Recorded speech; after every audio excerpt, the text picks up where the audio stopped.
నిజంగా ఈ మాదిరిగా చెప్పి బాండ్లు చూపించు ఒకసారి. ఈ మాదిరిగా బాండ్లలో సంతకాలు పెట్టి మళ్ళా ప్రతి ఇంటికి పోవడము, మీ ఇంట్లో ఎవరున్నారు, ఎవరెవరికి ఏ పథకం వస్తుంది అని చెప్పి రాయడము, సంతకం పెట్టడము. ఓహో మీ ఇంట్లో ఏమని రాసినాడా, పిల్లలు ఉండారా, అయితే 15,000. తర్వాత మీ ఇంట్లో చిన్నమ్మలు వాళ్ళ అమ్మలు ఉన్నారా, అయితే మీకు 18,000. ఓహో మీ ఇంట్లో రైతున్నాడా, అయితే మీకు పిఎం కిసాన్ కాక అన్నదాత సుఖీభవ ఈ మరో 20,000.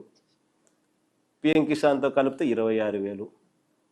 ఓహో మీ ఇంట్లో ఇంకా ఉద్యోగం లేని పిల్లోడు ఉన్నాడా, అయితే ఆ పిల్లోనికి నెల 3,000, 36,000 సంవత్సరానికి. బాండు, 2 ఫోటోగ్రాఫ్లు, 2 సంతకాలు, మళ్ళీ ఒక ప్లెడ్జ్.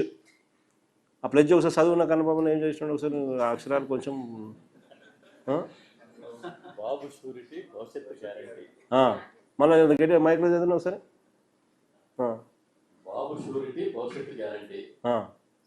చంద్రబాబు నాయుడు అనే నేను మన రాష్ట్ర ప్రజలు నాపై ఉంచిన నమ్మకాన్ని నిలబెట్టుకుంటానని త్రికరణ శుద్ధితో ప్రమాణం చేస్తున్నాను.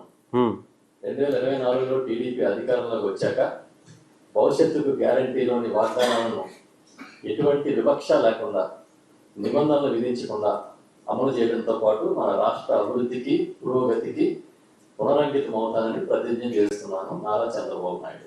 ఆయన పవన్ కళ్యాణ్తో ఉన్న ఫోటోలో ఆయన పెట్టిన బాండ్, ఆ బాండ్లో ఏం రాసినారు అది చదువు.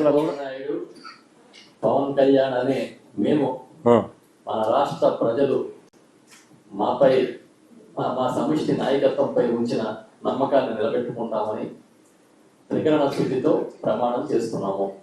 2024లో టీడీపీ జనసేనల సంయుక్త పార్టీ అధికారంలోకి వచ్చాక మేమిద్దరం భవిష్యత్తు గ్యారంటీలోని వాగ్దానాలను అమలు చేయడంతో పాటు మన రాష్ట్ర అభివృద్ధికి, పురోగతికి సహృదయంతో, సమన్వయంతో, సహకారంతో సమిష్టిగా కృషి చేస్తామని ప్రతిజ్ఞ చేస్తున్నాము. మళ్ళీ ఒక ప్రతిజ్ఞ, ఒక బాండు, మళ్ళీ ఇలా ఒక ప్లెడ్జ్. ఇది ప్రతి ఇంటికి ఇట్లా పంచినారు త్రికరణ శుద్ధితో. మళ్ళా ప్రతి ఇంటికి కూడా త్రికరణ శుద్ధితో పంచినారు. మళ్ళా ప్రతి ఇంటికి మేనిఫెస్టోలో సూపర్ 6, సూపర్ 7, మళ్ళీ ఎవరైనా చూడరేమో కనపడరేమో అని ఈనాడు పేపర్లో దానికి అడ్వర్టైజ్మెంట్లు, మళ్ళీ దానికి ప్రతి ఇంటికి తీసుకొని